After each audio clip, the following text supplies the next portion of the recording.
Origi! Yeah! Unbelievable! Hello and welcome to the Liverpool Way podcast. The Reds are on their way to Wembley following a 1-1 draw against Fulham in the League Cup semi-final second leg at Craven Cottage. An early Luis Diaz strike set the Reds on their way, but a strong and largely dominant Liverpool side failed to build on their league and allowed a string of big openings to fall by the wayside before a late equaliser ensured a few nervy moments before the end. However, the 3-2 aggregate win was enough to secure a spot in next month's final and a repeat of the 2022 matchup with Chelsea and a chance to win a record-extending 10th League Cup. I'm Chris Smith and I'm joined by John Brennan and TLW editor Dave Usher for this one.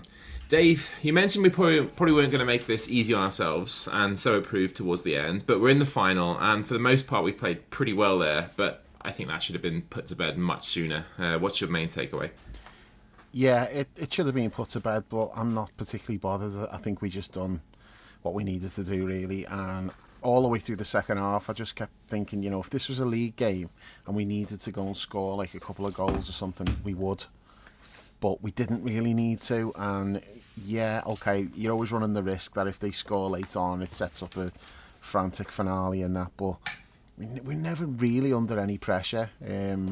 So I was fine with the performance. I thought there was a lot of good things. I thought like we played pretty well overall. Not really clinical enough. I thought we were a bit wasteful. If we had at least two occasions where we had felt like we had 5 versus 3 counter-attacks and didn't score. So that's something that can be improved on. But as I say, I just think if that was if we didn't have the lead from the first leg, I just feel like that would have been a different game and we would have won it comfortably. But I just felt like we did enough without extending ourselves. But overall, good performance. I thought defended really well, controlled the game for large periods, had some nice bits of attack and play, but just a little bit wasteful at times. But yeah, we're through, which is the main thing.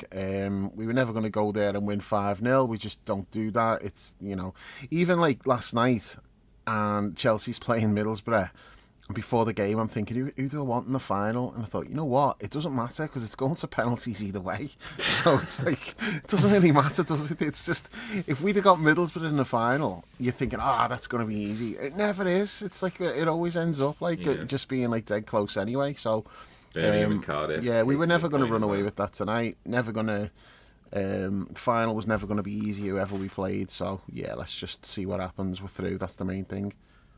Good stuff.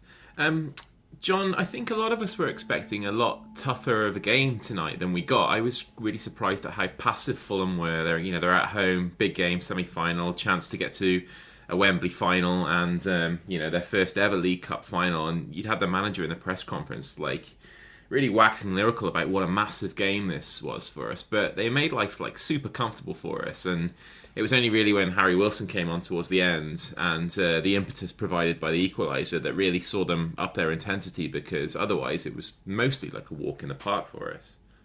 Yeah, you expect them to come out. They're a mid-table team, never really in trouble in terms of relegation, and they don't really get many chances to be 90 minutes away from Wembley, and I thought they'd come out with a head of steam, try to get in our faces, but it was the other way around. We actually started really well, got the early goal, and for large parts of the first half we controlled the game, and as you say, we're maybe a little bit lax for about 10 minutes in the first half.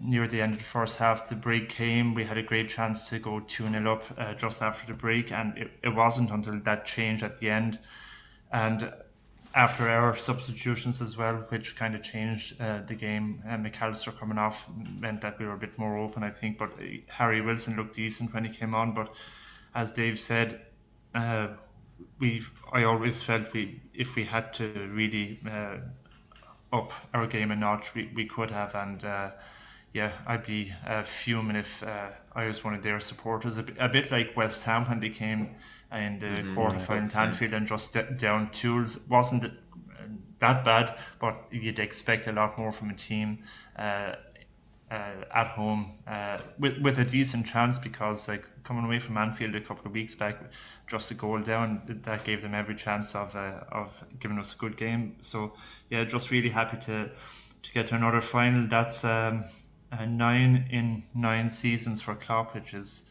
that's some unbelievable record for him. His third League Cup final. We've been to 3 European Cup finals, an FA Cup final, Europa League, and the World Club Championships as well. So, and yeah, 9 big days out for our supporters in 9 years is it's a great night. Any night you get to a final is a good one. So, well in. Good stuff. I thought I saw something in the pre-match interview before the game that he had 9 and this was going to be the 10th. But either way, the point stands. It's a great achievement for us. And I was thinking, Dave, about this, and like we've got 2 big games coming up against Chelsea, the league game next week, and obviously the final around a month from now. Obviously we'd like to win them both, but if you're picking one, it's got to be getting our hands on another trophy again, right?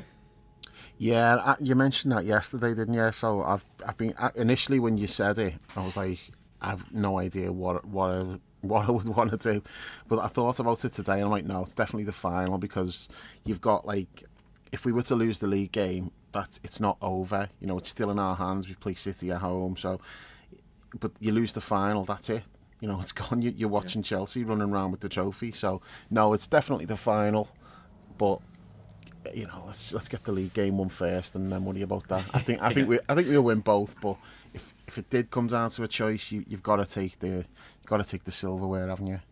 Yeah, definitely. Because I think about 2022 and watching that penalty shootout, your heart's in your mouth for all of it, and you do think when other teams are picking up the League Cup, you think, it's only the League Cup. Like the City run that we talked about before we went on the air, of them winning 6 in 8 years, or whatever it was, and you tend to deconsider it a little bit but when you're in it, and it just means so fucking much, and the happiness that it brings, lifting a trophy is ace, John.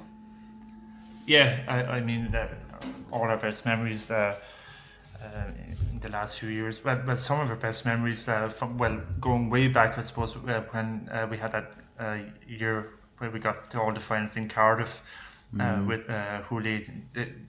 They were just great days out, and ones that you can look back on even now, 20 years on. And obviously under Klopp as well, we've had we've lost a few finals, and they're always hard to take. So when you do get to a final and manage to win, you take it every day, and it's what memories are made of. And every season at the start, you only have 4 chances to win a trophy as 3 well, and for most teams. In Europe, but most teams only got 3, haven't they? Yeah, absolutely. And obviously for us, it's 4 most seasons, and even this season, at this stage, we're going into February next week, and we're in a final. We're in the last in the series stages of the Europa League as well. FA Cup, we have a decent chance of getting through at the weekend, I'd imagine. And as Chris referenced in the pod on Sunday with the lads, there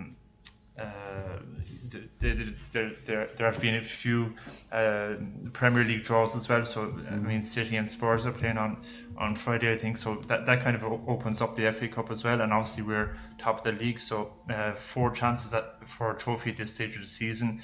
You definitely expect us to win at least one, and we could be looking at 2 or 3 if everything falls into place. So hopefully we'll beat Chelsea next week, obviously in the league, but I would definitely take the trophy at this stage, and it would be great for Klopp if we even didn't win anything else after everything that happened last season and in the off season, to come out of this season with any trophy would be a massive statement in terms of the rebuild and everything. We're way ahead of schedule, so really happy, and hopefully we can do the business against Chelsea at the end of February. Just on the League Cup and the importance of it, though, it's not like that it's that important to me, particularly as a fan. I get more like enjoyment out of it for the players now. You know, for like players who've not won anything, and it's like it's a big thing for them. That's what I want to win. I want to see them win it. You know, and especially because this is such a new team, so many new players and young players who've come through. It'd just be great to see them getting their hands on a trophy, because they don't look at it as, oh, it's only the League Cup. It's a big deal for them. It's like when we won it like a couple of years ago, you could see how much it meant. And I suppose it does go back to what you just said there, John, about like there's only 4 chances to win something. And I said 3 for most teams, but in reality it's 2, isn't it? Because, you know, other than maybe like 3, 4, at most 5 teams in the Premier League, nobody else is thinking they've got even a hope of winning the league. So most teams are going into the season and it's like, well, what chance have we got to win a trophy? Well, it's the League Cup and it's the FA Cup. And so I don't think you can turn your nose up at that, especially because, you know, we have won trophies, but we've not won as many as we've deserved to win. And we all know why that is. So any trophies that we can get, you know, you're updating the Champions Wall, which is a big thing now. You know, we all love seeing that getting updated and stuff. And just seeing players like, you know, who haven't won anything with us. So, you know, the new lads who come in last summer, then even going back like the summer before, so you've got like my boy. I imagine him running around with a trophy. He won't be like, oh, it's only the League Cup. He'll probably be in the fucking crowd. You know, you can imagine Darwin, he'll just be like, he'll be halfway up in the crowd. If the Charity Shield's anything to go by. Yeah, so sure. That's what I mean. It's like, you know, they don't look at it as, oh, it's only the League Cup. Now, the only reason why you think of it as only the League Cup is because you've got to have priorities. Like when the season starts, if you're playing a certain amount of games, you're not picking your best team for the League Cup, because that would be stupid. Because you've got a League Cup tie against, say, we played Leicester, so I'll use them as an example. You got Leicester, but at the weekend you might be playing Tottenham away or Arsenal at home or something. You may have like a tough league game. Well, what are you going to do? You're not going to go and put your strongest team out for the League Cup. So obviously you make changes, and then people say, "Oh, look, no one really cares about the League Cup." It's not that. It's you've just got to pick your team accordingly, just depending on how the games play out and that. And the great thing for us is we've been able to make those changes. We've given like loads of kids chances. Even tonight, it's a semi-final. And he's picking, like, you know, he could have brought Robbo back in. Didn't, you know, he's like, no, we'll keep Conor Bradley there, and we play Joe Gomez at left back. You could have kept Canate in, and he's like, no, Kwanzaa, that's fine. You could have brought Allison in, but no. It's like, no, Kelleher, this is your competition, you play. So Klopp's played all of these players, he's put his faith in them in a semi-final. So I think we've gained so much from this. Now, hopefully we finish it off and we win it. But even if we don't win it, we've gained a lot just by like these players getting these like big games and that, you know, the young lads and that, and new players and that, and even people like Curtis who didn't play like a huge part when we won a couple of cups a couple of years ago. You know, he was sort of in and out the team at that point, whereas now he's like one of the main men. So yeah, I don't think you can turn your nose up at it and go, oh, it's only the League Cup. I think, especially at this stage of our development, this is a big deal. You know, really, really want us to win it, because I think it's a springboard for other things. Yeah. And I said to you yesterday, Dave, that as shit as Chelsea are, they always seem to kind of scab their way into at least one of the domestic finals. Yeah. And, you know, they've even won European Cups in seasons where you've looked at them and thought, oh, they're not very good. But John, playing them again in a Wembley final, it sort of conjures up memories of 2 years ago. Not just that, but the Mourinho Benitez final in, when was it, 2004 or 2005, I think it was, wasn't it? Before we played them in this, and there's just been so many big games against them down the years, and it's always nice to, you know, renew those hostilities. They're not in a great way at the moment. They haven't had a bad season. They look like, I don't know, they scored a hatful yesterday against the Championship team, but they look like they struggle to score goals. You look at that matchup and think this should be more winnable than it was 2 years ago when it was, you know, they were doing all right under Tuchel. Yeah, I think we've every chance, especially as the final is, well, it's on the weekend. It's on the Sunday, the 25th of February. So obviously that's, well, for starters, going to cause a little bit of fixture congestion, because we're supposed to play Luton on that Saturday. That obviously is going to be moved now. But the fact that it's on in a month's time should give us enough time to be really at full strength. Obviously, Robbo's going to be back at the weekend. Dom is probably going to be back as well, and hopefully Mo will have come back from the African Nations Cup if he completes it. Trent as well. Fully fit. Trent is on the verge of coming back as well, so we'll be Thiago. Thiago, yeah. We'll be literally picking apart from Matip from a full squad. We'll probably have two players for every position, essentially. That's how. John, I've got to stop you, man. You're going to jinx it. You're going to jinx it. Like, you're assuming that we're going to have no injuries in the interim and everything. Like, it never works out like you've done this before with putting points on the board before we've played games. Let's just hope that that's the case and we don't pick up any significant injuries and the lads we're expected to come back come back, and we do have two players for every position to pick from. So I think my slight word of caution. My excitement is a little bit overboard, but I've kind of put all my eggs in one basket because I said about 3 months ago that we'd win everything, so I kind of have to. I'm all in now, but hopefully we'll be picking from a pretty full squad with competition. Well, at the least we can hope for is competition for places, and if we're at our best against Chelsea, then we're a better team and we should win. But you never know; anything can happen in a final. Dave mentioned at the weekend you could play really well and hit the woodwork 3 or 4 times. So, but on paper, definitely we have a great chance of getting a trophy, and this will be a first trophy for a lot of the players, the likes of Gakpo, McAllister, Dom, Gravenberg. These guys who have come in the summer. Harvey as well. I'm sure he probably figured in the squad a couple of years ago when we won trophies. But came on as a sub in one of the games, didn't he? Remember, he was left out the squad completely, and Thiago got injured in the warm up. Yeah. So Harvey was named on the bench, and then he got on. Yeah. Did he score a penalty? I've got a feeling he might have scored a pen, in the can't shootouts. remember that. But just in terms of his involvement all through the season and in this competition, and some of the fringe players and this competition, they deserve to get to a final. And even if they don't play, even if we go full strength against Chelsea in the final, then we shouldn't forget who got us there. And all these young lads have done really well to get us to where we are. Mm-hmm. Yeah, definitely. And the players you just mentioned, it gives them a taste. If we do it, it gives them a taste of what it means to win trophies for Liverpool, and that's been a springboard for us with the past team as well. So hopefully, they can all get a taste of that feeling, what it means to the fans.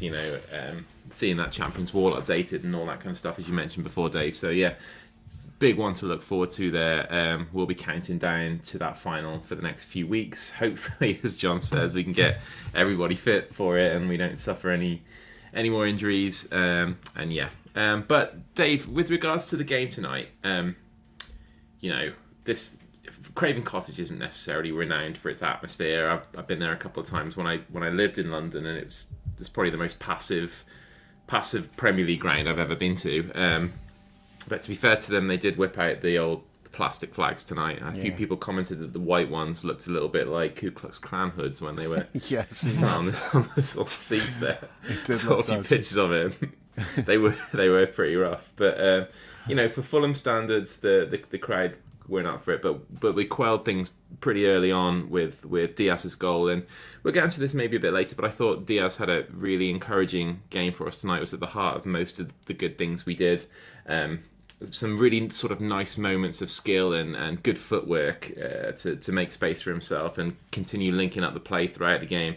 And it was apt that he was the one who got the goal tonight, really. He was aggressive, wins the header, cuts inside, and he got a bit lucky with a couple of deflections. But the goalkeeper should have kept it out, really. Yeah. But who cares? It's a good goal for him, an important goal for him, and we're well on our way to the final at that point.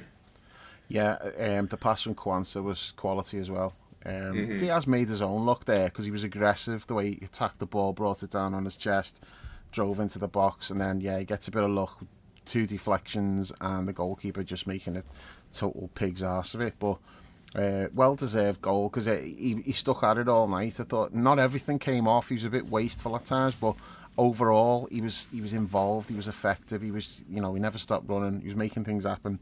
Thought it was another good performance from him. And other than the last game when he wasn't particularly good when he played on the right, I think the last few weeks have been encouraging. It looks like he's definitely getting back. But just going back to what you're saying about the Fulham fans, a few seconds into that game, like Paul sends like a voice message and he's fucking fuming. He's like ranting and raving because the Fulham fans are booing Harvey, and he's going like, who the fuck did he think they are? He was a kid when he left them, the fucking small time bastards. And he was like proper pissed off. And I'm listening to it and I'm going, oh, all right, Paul, settle down. It's not that bad, like. And the next thing, Darwin gets the ball and they started booing. And I'm like, you fucking cheeky posh bastard. What the fuck do you think you're booing Darwin? I don't know what that was all about. At least I know why they booed Harvey. I don't know why they were booing Darwin.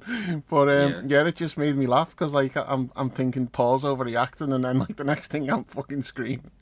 But even them booing Harvey though, like a couple of weeks ago we were on, and I said, it's probably because they got screwed by the tribunal fee. But I looked that up after the pod, and they didn't. They got a world record fee for a 16-year-old. Same thing happened with Carvalho as well, and they didn't boo him. Yeah, they got 4 mil for Harvey, a lifelong Liverpool fan who like left Fulham to chase his dream. As far as I know, he didn't do anything to piss them off in the interim, but.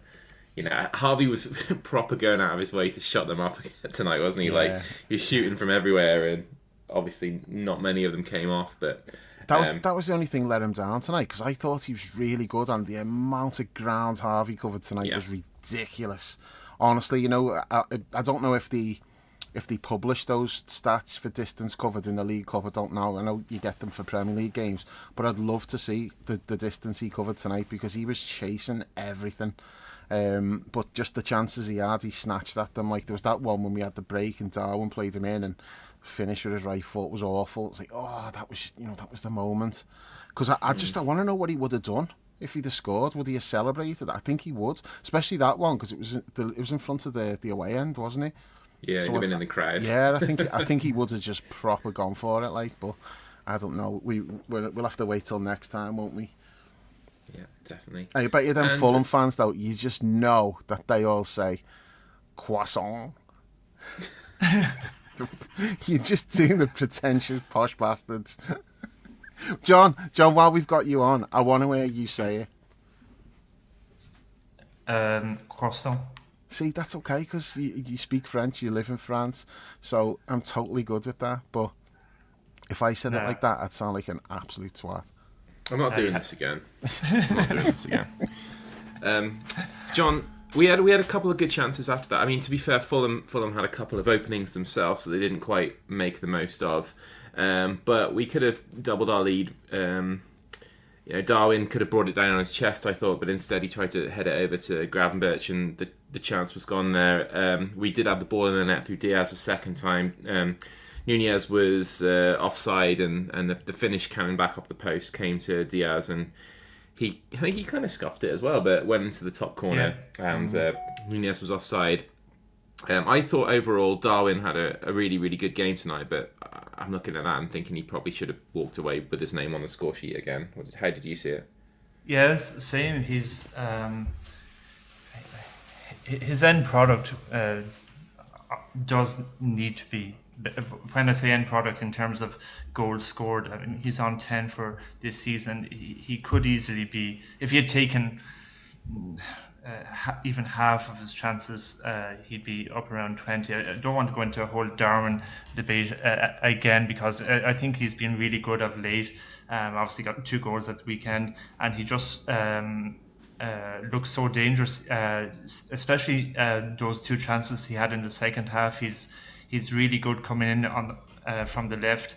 This has been spoken a lot on the pod of late, coming in and looking for that far corner. The keeper's made a good save, and then he's popped up on the other side of the pitch before he got taken off, and he hit one with his right foot again across the keeper, just missed the top corner. So he could have had possibly you're looking at 2 or 3 again tonight, but overall his contribution is excellent. I think He's leading the press as well really well. He's obviously learned how to play that role over the last year since he came here, and he kind of spearheads that press. And tonight there was a period in the second half. We were just we had Fulham hemmed into their final third, and I thought our pressure on them was really good. So yeah, it's a positive night. We're in a final, and Darren has contributed to us getting there. So hopefully he'll be back on the score sheet next week. He's got a couple. He looks like he's in good form. Doesn't look short in confidence. Anytime he gets a chance, he kind of takes it on now. So yeah, really happy with how he's playing, and I think he's more or less played himself into the starting lineup now with obviously Mo when he comes back, and then it's a choice of Diaz or Jota up front. But I think Darren should start every game the way he's playing at the moment. We just look more dangerous. Dave has often said it, but we definitely do. We look more dangerous when he's in the team. So really happy with him tonight. Dave? I'll keep it brief because I had like 16 paragraphs about him in my last match report, so I'm kind of Darwined out. No, I thought he was boss tonight. Almost scored 2 worldies in the second half with great efforts. Good save by the keeper, and then that second one, I thought that was in all the way. Last second, it just killed away. What a goal that would have been. But no, I just think if you don't enjoy watching Darwin play, then I feel sorry for you because he's boss. Good stuff. That was brief. Love it. Well, we're not finished yet. I mean, there's still time. No, I said my piece, Chrissy. All right, fair enough. Good stuff. Can I just say one more thing on Darwin, Chris? Yeah. In terms of appearances, he's played 32 of our 33 games this season, and he's made the most appearances. Some of those have come off the bench, but in terms of keeping fit. You're jinxing him, John. No, I'm not. Definitely not trying to jinx stuff tonight. But he's there every time, and he's obviously an international as well. So he's been away on international breaks and played for Uruguay on international breaks and that. But he's so consistent in terms of maybe not performances, but definitely in terms of appearances. And in a squad where you have the likes of Virgil, Trent, I know he's been injured of late, but you have lots of these players like Mo as well, who rarely misses games. To be the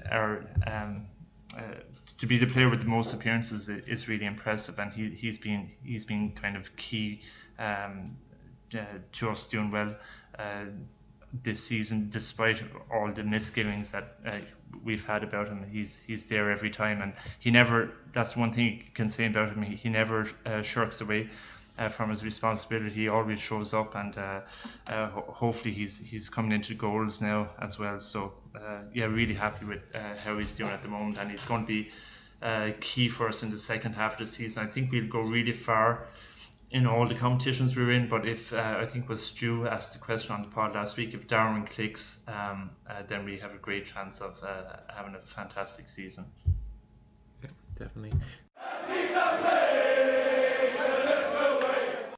You can subscribe to the Liverpool Way podcast on all the major platforms, whether it's Apple, Google, Spotify, Amazon or Podbean. Just search for the Liverpool Way, leave us a review and hit subscribe to automatically receive all new episodes. You can also head to liverpoolway.co.uk and grab a TLW season ticket for just £3 a month. There's tons of exclusive content, including match reports from every Liverpool game, weekly Premier League roundups, the TLW diary, and access to the members-only forum. Lastly, you can follow us on social media at The Liverpool Way on Twitter and at The Liverpool Way TLW on Instagram and Facebook. Plenty more in the locker there. There were some really nice play from him tonight overall. There was one moment in the second half where he just pops over this absolutely beautiful pass to Harvey, who brings it down, and then Harvey pops it in, and Gravenberch probably should have gone with his head, but sort of tried to get his foot under it like a spoon, and actually spooned it. But yeah, his overall play and contribution continues to get better and better. So Yeah, plenty more in the locker to come from him. And, good point about the availability, man. Like, best ability is availability. So. Yeah. Can't knock that. So we're moving into the second half, and we're all kind of thinking, man, that was fucking nice. That was nice and comfy compared to what we were expecting coming into that game. There were, a couple of little moments early in the second half. Pereira hits the post. He was a fucking disgrace all night again, by the way. A horrible bastard. Yeah. Kelleher was, beaten in the air by that big lad that they got at centre half, or it might have been Diop as well. I don't know which one it was. And yeah, that was kind of like their only really big opportunity until they got the equaliser, which Dave sort of manifested itself after Harry Wilson came on and up the tempo a little bit. And it wasn't a great goal from our point of view to concede. And at this point, you're thinking, "Fucking, here we go! Like we've made life a little bit too difficult for ourselves here. This should have been done with." Yeah, because what was left, 15 minutes or something at that point. Yeah, 13. Yeah, and what makes it difficult is because you've been so comfortable and there'd not even been any hint of them really scoring. At no point did I think, oh, this is starting to get a bit edgy. And then they score and you're like, oh, shit. Now they're going to throw everything at us. And, it just takes like a set piece or a mistake and then it's extra time. But Klopp then makes the change and goes with the extra defender, which I don't normally like. But in this situation, I was okay with it. And it worked. I mean, did they even have a shot after that? There was nothing, was there? We just dealt with them like... Kelleher made a save from a Wilson, long-range effort that bounced right in front of him, which was probably a much better serve than it. Yeah. Oh, yeah? He didn't, I don't think. It was close. Nah. The one when it was like next to him and he just sort of spoons it up in the air. I thought that was like a lot closer than it needed to be, but... I thought it was... maybe you're right. I didn't see it again after that, so... Me dad thought it was a world-class save, but, I thought it was a good save. Goes into territory. I just thought, that was a routine stop that he made look a little bit more difficult. He got beat on the cross as well, didn't he? But other than that, I thought he did a lot of good things tonight. I'm not on his case by any means. He made a couple of good saves in the first half. Really good with his feet. Just looked composed. And yeah, I'm sure he'll play in the final. Like, whether we'd pick him or not is irrelevant. I think that's just the way it's going to be. He's going to start. And he had no chance with the goal. Every time he lets a goal in, I'm always like, I think Alisson had saved that. Alisson's not saving that tonight. That was like point blank range, just flew past his head. There's nothing you can do about that. Yeah. But that's the op. I feel like that goal was on me because a few minutes before, and he was having a little set to with Jota, wasn't he? And I'm sat there all smug, and I'm like, you're not going to have the last laugh over Jota, I'll tell you that now. Jota's either going to score or he's going to get you sent off. He's going to do something snide and get you sent off. You don't get the last laugh on Diogo Jota. And then the next thing he popped up and scored. I was like, oh, fuck, that's on me, that is.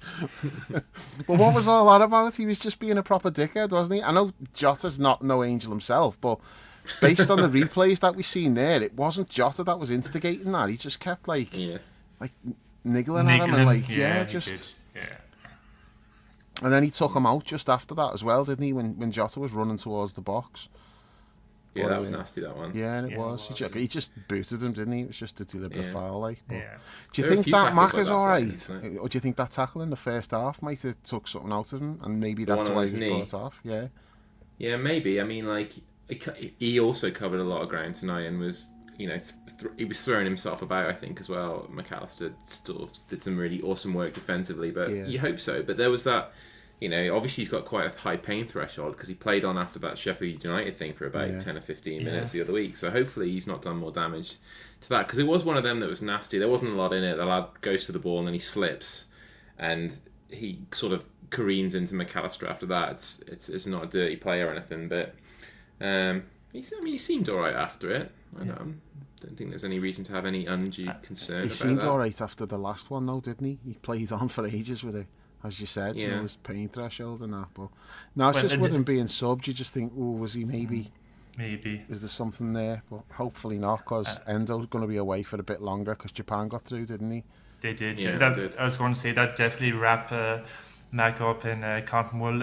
I don't want to see him near Anfield on Sunday. Who do you think will play the sixth then? Maybe Curtis, maybe on Sunday? I'm maybe sure we'll Curtis. get to that later. Yeah. Like what Joe team we Gomez. pick, but do you know what? Like you laugh, but I wouldn't be shocked. Trent, maybe. Yeah, I suppose if he's back, maybe Trent and Dom, maybe a half each or something. Yeah, I don't know. Yeah, we'll get to that anyway. Yeah. Yeah. Let's wrap tonight. Fair enough. I mean, one of the reasons why you don't want the goal going in that potentially frenetic finish, John, is you don't necessarily want to call on the cavalry on the bench, but we did bring Jones and Ibu on to help us see out the game, and you can look at that two ways. One, you don't want to necessarily bring them on to risk them getting an injury. Two, it's great to see them both out there after they were involved in a couple of potentially scary moments on Sunday where they both had to be brought off the field. Yeah, I was even surprised that I think Ibu went over on his ankle, didn't he? And Curtis, it was kind of a maybe hamstring, was it, or a tight just muscle? Felt something, yeah. Yeah, felt something. So I was almost expecting them not to be in the squad tonight, and it's a relief because obviously what's happened to Maka tonight, maybe he's injured. We don't really know. Dom is only coming back, so probably take a couple of games for him to get back to full fitness and full match fitness anyway. And you definitely didn't want a situation where Curtis was also injured for a couple of weeks with Endo being away in Japan. So that's a big relief to have those two lads back. And again, I imagine at the weekend he'll rest even more players, the likes of Virgil and that against Norwich, and hopefully then Curtis will have the full week. We play Chelsea next Wednesday, I think.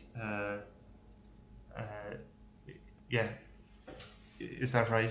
So, on the 31st, next Wednesday. So that gives them a full week. And I mean, Curtis just played 20 minutes or so tonight, so he'll have played 20 minutes in 10 days and should be fully fit to go for Chelsea, and I imagine he'll start. So massive relief to have him back, especially the way he's playing at the moment. He's so good. And Maka as well, you lads spoke about him on Sunday against Bournemouth. He was excellent, and even tonight as well in the first half, especially just in the tackle. He's really strong, and in possession really good as well. So those two in the middle of the park next week against Chelsea, to have them fully fit is going to be really important to us. Yeah, definitely. And Maka, Dave, I don't think there is any concern with injury because he did the post-match interview after the game and he's all smiles and he's talking about, since I joined the club, I wanted to win trophies. So, we'll have the opportunity to win the first one. So I don't think there's anything in that, but we'll see, won't we? It might not be until like Friday, until the press conference that we do hear anything about it. So sometimes it doesn't flare up till the day after as well. Impact injuries. Yeah. Well, yeah, hopefully he's fine. Yeah, good stuff, because we're definitely going to need him. And John, Robbo was on the bench, which was a wonderful sight for all of us to see.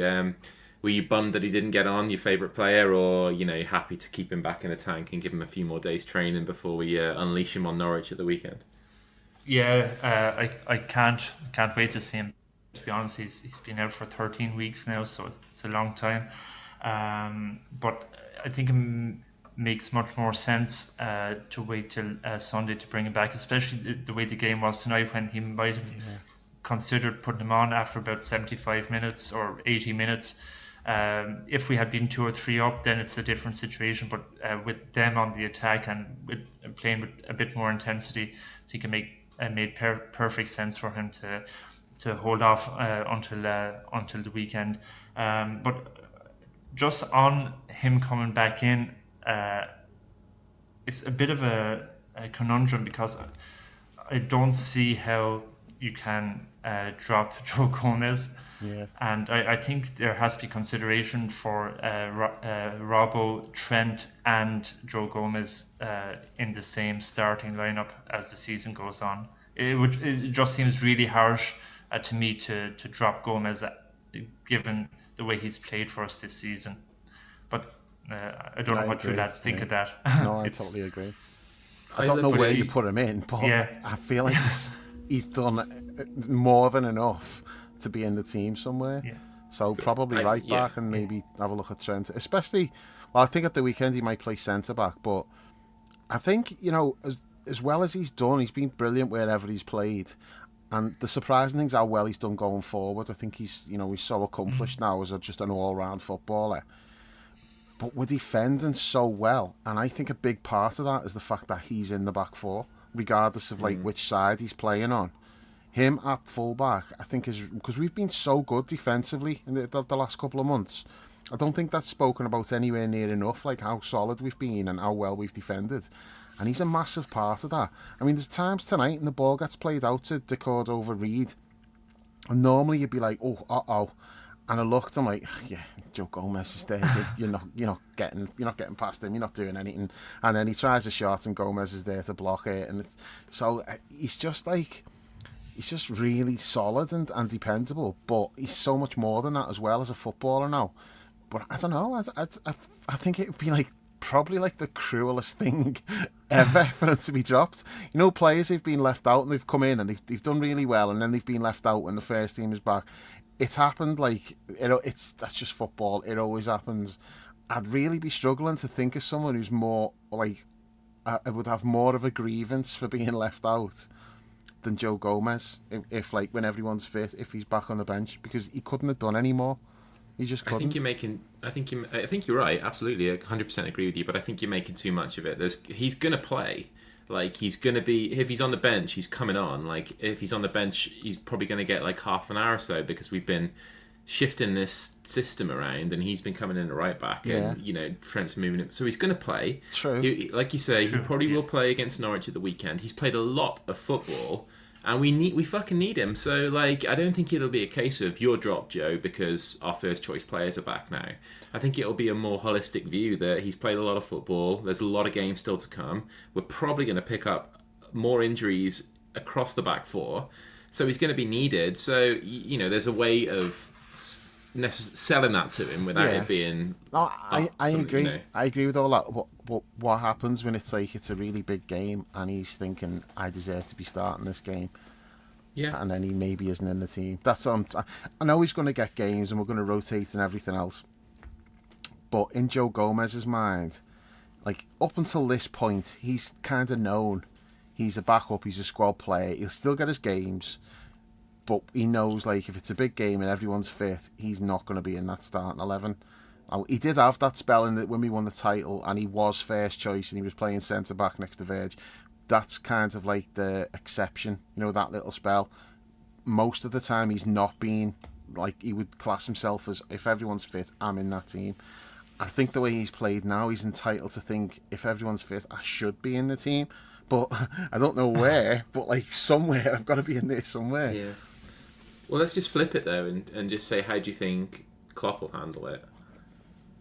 I think I do think he'll go back to how it was, where he'll have Trent and Robbo fullbacks and Canati and Virgil. Yeah, and Gomez will be on the bench.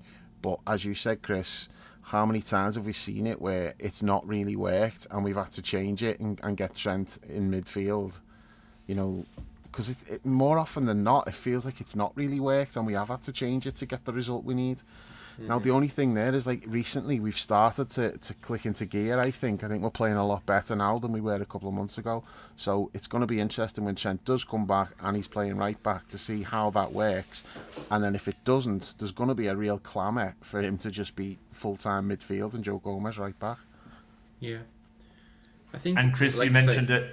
Sorry, just ahead, John, yeah. a point you made about the best ability is availability. Out of the 33 games we've played, Joe has appeared in 29 of them, which he could never have expected at the start of the season. Circumstances have meant that he's had to play all over the back four, and he's never let us down. And but to your point, kind of, Chris, you can't not play Robbo, given well, because it's Andy Robertson, and given what he's done for us over the last few years, he has to start, and he gives us more, probably even as good as Gomez has been. Robbo just gives us that bit more going best forward. Best left back in the world. Yeah, he is. But it just seems extremely harsh on Gomez to not start when everybody is back fully fit. But I didn't really considered until you said it, Chris, about taking a more holistic approach, and he'll probably still figure in most games. I think you're right on that, definitely. Well, John, you said there he's played 29 of 33. Well, I think he's probably been available for all 33. I don't remember him not being available. He hasn't had any injuries this season. Mm-hmm. Touch wood there. I don't want to jinx it like John's been doing. Too many jinxes here. And I always said the thing with Gomez, like the injuries he's had, his injuries were unlucky injuries. He wasn't like someone who's injury prone. Like they were always just like bad injuries, not like little muscle pulls here and there. It was always like broken ankle, ACL injury, just stuff that like you can't really help. So, and he just had a lot of bad luck, didn't he? Really, it wasn't that he wasn't like you know, Matip had injury problems. Even Matip's turned it around the last few years. Like the injury he's got again, that's like just a total freak, unlucky situation. Yeah. But he wasn't like Lallana or Sturridge or Naby Keita, who, you know, they were just constantly getting muscle injuries all the time. That wasn't Gomez. He was just unlucky. And this year he's avoided the serious injuries, and he's been available for pretty much every game. And as you said before, Chris, you know, availability is the best ability. Mm-hmm. Yeah. I think, you know, and Joe's attitude to stuff before, I think, because he's always had a great attitude to being a squad player. There are times where he could have like demanded a move away, but instead he signed a new contract. So, you know, I think he has a lot of faith in his ability, and you know, a confident lad, loves being here. So I don't think it's going to be a huge drama, or it's going to be something he's going to be necessarily taking hugely. Obviously, I don't know the lad, but obviously I don't think it's going to be something he's going to be taking hugely to heart if he does. Izzy is left out of a big game, because, as I keep saying, he's going to get his games, and with our record with injuries, he will be a huge player for us going down the stretch. And the fact that he's proved his versatility so much over the last couple of months, whether he's been like dropping in at left back, right back, centre back, even midfield in some games that we've seen as in the hybrid role, it's just a massive bonus for us that not many of us expected coming into the season. So long may that continue. He's on the this week. He's on the We Are Liverpool podcast as well, by the way. With nice. Peter McDowell and Jan Molby. I listened to it today. It's really, really good. He's just really impressive. You know, he just comes across brilliantly. So anyone who hasn't listened to that, is funny, good as well, right? Did you see that? No, I've not seen that. Yeah, there's a couple of Adidas Predator commercials, one with him and one with Jota, and they're both pretty funny. So I'll have a look at them. But yeah, I watched it on YouTube, but you can also listen to the podcast and that. So after you've listened to us, download that one. You don't have to see the official pod promoting us, do you? True, I know. We don't need the promotion though. Like word of mouth is all we need. And Chris, just you've changed my mind on. I was kind of getting a bit head up about Joe being dropped and that, but I'm just looking at our fixtures, and it's going to be basically till the end of the season, all going well. Sunday, Wednesday, Sunday, or Sunday, Thursday, Sunday. Obviously, we have a cup final coming up, which is going to move a league fixture, which we're favourites probably to go through in the FA Cup as well, which will add another round in the FA Cup, and then obviously we'll be going into Europa League at the beginning of March. So I think there's definitely scope for him to be really involved, maybe not in big games the likes of City, but definitely in other league games and in our cup games. So I'm sure he'll get to the end of the season. He'll have played well over 40 games if he stays free of injury. So that's fair enough, your point about taking a more holistic approach to it, and saying that he's not the kind of player who's going to kick up a fuss. And he's been a great squad player over the years, and he'll be integral to any success we have this season. Yeah. Appreciate you spending a whole minute there just repeating what I said. It's just really hammering it home for the listeners there. So anything else about tonight's game before we have a quick look at Norwich? That minute there could have been me talking about Darwin. It's me like ceding me time to use, and he just repeats what you're saying. And can I just you mentioned about this being Klopp's 10th final, and I said 9, so my reputation is already ruined in terms of statistics, obviously. That ship sailed a long time ago, Yeah, it John. did, but I wasn't counting the Super Cup, that the European one that we got to, because you just get to that automatically. Oh yeah, that's fair enough. Yeah, that's why. That's the discrepancy on that. So are we going to count charity shields if that's the case? No. She was talking about this. Maybe the Sky Woman got it wrong, but she said this was his 10th semi-final, and in the previous 9 he'd won 8 of them. So there's something else somewhere that we're not counting, or she was wrong. Enough. Either way. So anything else about tonight before we have just an ever so quick look at Norwich at the weekend? No, I think we've covered tonight. Wasn't that much happening, really, was there? Nah, it was. I said to you at half time, it was kind of a bit of a slog watching it, but we got through, and that's the main thing, and another cup final to look forward to. And as we go on that quest to get to Wembley twice, as we're wont to do in years that we get to one of them. Yeah, gosh, we've done it a few times, haven't we? 2001, Kenny's last year, 2012, the Andy Carroll final. Yeah, so I mean, like it would be nice to get to both again, but first of all, we've got to go up against Norwich, and they didn't want to play us. We saw that we were talking about their fans on the pod recently. They wanted Bristol Rovers to go through, but unfortunately, they have a trip to Anfield at the weekend, and as far as I'm concerned, we can just, whoever's available that we don't need for Chelsea can start this one. Where are you at with that? I don't know. Have we got that many players fit where we could afford to do that? I know we've got players coming back, but I don't know whether they're going to be classed as ready to come in and play like. Well, I'm talking about your Bobby Clarks and your Cade Gordons and your. That's what I mean. Are you talking about playing them against Norwich? Yeah. They're a championship side. A lot of players who played in the Premier League. I'm not going that inexperienced.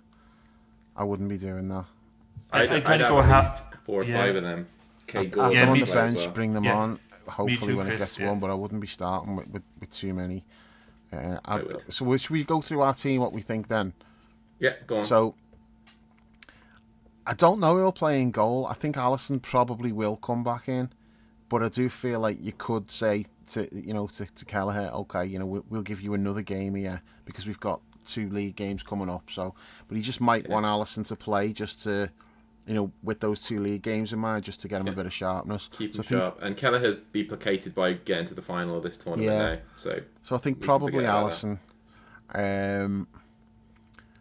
Don't know whether Trent will be seen as like fit to start. So I think Robbo might start on the left, and I think Gomez and Kwanzaa centre backs. I think. Yeah. Conor Bradley right back. Yeah. Midfield. I know you said before you wouldn't have him anywhere near it, John, but I think Curtis will start at the weekend. I think they'll give Curtis like an hour.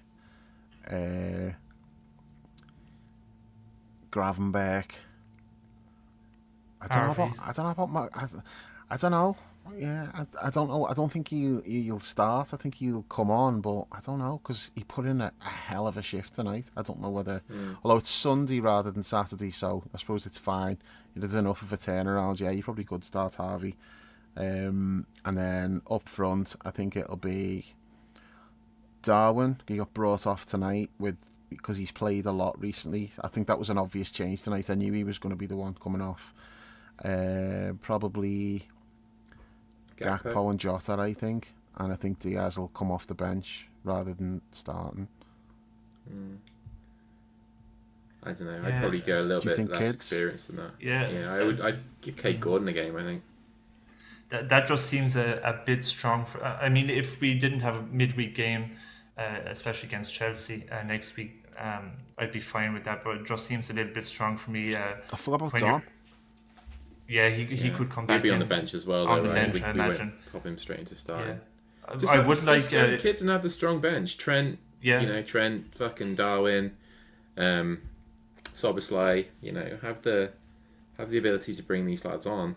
That's what we often do in these tournaments. This is what we do in a lot of Europa League games and what we've done in a lot of League Cup games. So yeah, you can spring the bench in the second half after 60 minutes if you really need to if you're in trouble. And I think it's important as well. Obviously, Trent and Dom need to play some part at the weekend before the Chelsea game as well.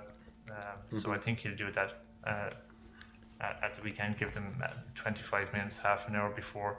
He's not just going to put them straight back into the team against Chelsea, I think. So I think I mean, it's something that he's done really well, Klopp, all season. It's been referenced numerous times on the pod. His in-game management in terms of substitutions have been really good. And his rotation as well has been really good. And I think he'll manage his team and his squad really well at the weekend.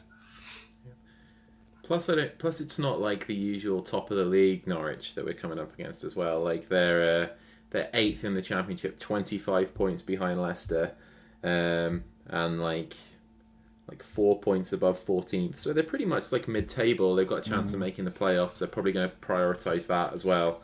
Like, I think we just have to be quite careful, really, and not take undue risks in a game that we might be able to get through. And like John says, we've been really good on that front this year, so I see no reason to doubt that we'll find the right balance, whatever they decide to go with. I just think Kate Gordon's been out for a long time. I don't know if I'd be starting him, whereas if Ben Doe could have been fit, yeah, I wouldn't be thinking twice about that. I would definitely have been putting him in. Nothing's been said about him either. You know, when you get asked about injured players when they're coming back, he's just not mentioned them at all. So I don't know how bad that knee injury was that he got. I know he had an operation, but yeah, it must have been pretty bad. He's been out a couple of months already. Yeah, probably won't see him till next season now, right? I can imagine, but yeah, definitely. We definitely wanted to see a little bit more from him this year, but I don't think that's something we need to really go into tonight. I think we should have enough, regardless of what team we put out, to deal with Norwich and get ourselves through to the next round of the FA Cup. Yeah, and you know, John said earlier on about City are playing Spurs, which I knew about that, but what I didn't know until I heard on the radio tonight was that Chelsea got Villa, so one of them's going out as well. So yeah, and we got rid of Arsenal. Yeah, a lot of the top teams are going to be gone by the time the next round comes. So yeah, it kind of, if we get through, opens up for us a bit. West Ham are already out, aren't they? And there's Fulham, Newcastle, Sheffield United, Brighton, Everton, Luton. So there's like a lot of other Premier League clubs playing each other as well. So the field is going to be massively thinned going into, the last 16? Yeah. Last 16, yeah. Man United are away at Newport County as well, so they're going to really struggle to get through. So. Yeah. That'd be great, wouldn't it? Fucking hell. I don't rule that out, you know. You can't. Absolutely don't rule that out. You can't. Oh, man. It'd be fantastic. Nice one. All right. Anything else, you guys, from tonight? We said we'd try and keep it to around an hour for this game, and we're right on the cusp. So, any closing thoughts? Quick final point, following on from the last pod. Remember, like the discussion we had about, I think it was something that Carragher started about Jota being like arguably the best finisher that we've had in the Premier League, and the discussion was like, oh well, is he better than Fowler and stuff like that. Someone, I think it was Paul Precious on Twitter. Apologies if it was somebody else. He said, like, he was asking about that, and he said, and this convinced me. This changed my mind on it. He just said, look, if your life depended on someone converting a chance, you're taking Ian Rush. And I'm like, actually, yeah, I am. No doubt about it. I'm taking Rushy. I know, like, most of Rushy's best work was before the Premier League, but I hate all that like Premier League shit anyway. You know, it's like, yeah, me too. I'm going back for players who I remember, and it's Ian Rush.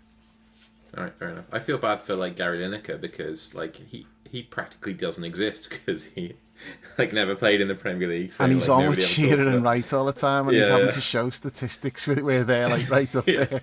I know, it's like he never played. Yeah. That's mad, yeah. And I know he said a few times that he kind of feels that way as well. Yeah. So, yeah, it is fucking bollocks. And I think we lean into it a little bit too much at times as well, talking about Premier League history. And yeah, it's a definite bugbear for those of us who remember footy before the the Sky Cartel came in, or whatever the Evertonians are on about this week. The sly Deranged six. knobheads. Yeah. Oh, they've been insufferable this week. It's like, I think it's like our win at Bournemouth triggered the fact that we could be on our way towards a title again, and they've revolted in an atypical way, and it's just Everton fans revolting. laughable, really. No way. John, any closing thoughts? No, off to Wembley, another final, and really happy that we're at this stage, and nobody expected us to be this advanced in our development with this new team. So yeah, great night up the Reds. Hey, Paul's going to be fuming when he hears this. He'd be like, why couldn't you have wrapped it up after an hour last week when I was on? And I had to text just to say I want to go to bed. Can we finish? Yeah, I have to be up in 6 hours. Well, you're an hour ahead, aren't you? Yeah, so up at 6:30 in the morning for school. Sterling work that, John. Much appreciated, mate. Yeah, good stuff. That's it. Good stuff. All right, nice one, boys. The Reds are on the way to Wembley again, seeking a 10th League Cup triumph, extending our record. Good night all around. We avoided injuries. We've got another big game at the weekend against Norwich in the FA Cup. Hopefully we can progress in that tournament as well before we get back to the all-important domestic action. A week from tonight against Chelsea. Thanks to Dave and John for joining us. Dave will be back with some of the lads right after the Norwich game on Sunday, but until then, we'll catch you soon. Well, the best word I can say, but will describe this, was boom. Ooh, what was this? It was really good.